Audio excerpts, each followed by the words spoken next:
শুভ সকাল বন্ধুরা। দেখো, তোমাদেরকে বলা হয়নি আমি আমার নতুন একটা অফিস নিয়েছি, মানে আমার আয়া সেন্টার জানোই তোমরা, যেটা ভাড়া নিয়েছি। এখানে ভাড়া নিয়েছি আমি, যেটা আমি তালা এখন খুলতে পারছি না। তো আমি তোমাদের যেটা দেখানোর জন্য করলাম, দেখো আমি একটা বাড়ির নিচে একটুখানি জায়গায় ভাড়া নিয়েছি সেন্টারটা করবো বলে, অফিস করবো বলে। তো দেখো, এই যে আমি কিছু ফুল গাছের অর্ডার দিয়েছিলাম, জানো তো। তো এই দেখো ফুল গাছগুলো এসেছে, এই যে এগুলো সব লাগানো হবে, জানো তো। এগুলো সব আমি খুলবো, তো এগুলো লাগানো হবে। দেখো এই জায়গাগুলোতে আমি লাগাবো আর কি। ভেবেছিলাম সরস্বতী পুজো আছে, সরস্বতী পুজোর দিনকে আমি আমার অফিসটা ওপেন করবো, ওপেনিং একটা রেখেছিলাম।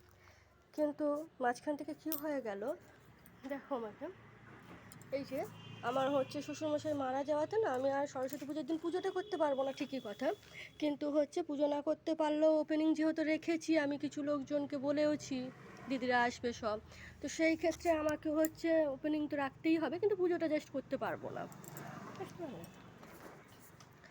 হুম, তো ঠিক আছে, চলো। আবার যখন আমি অফিসটা করবো, ফুল গাছগুলো খুলবো, লাগাবো, অফিস সেট করবো, আমি তোমাকে আবার একটা ভিডিও দেবো।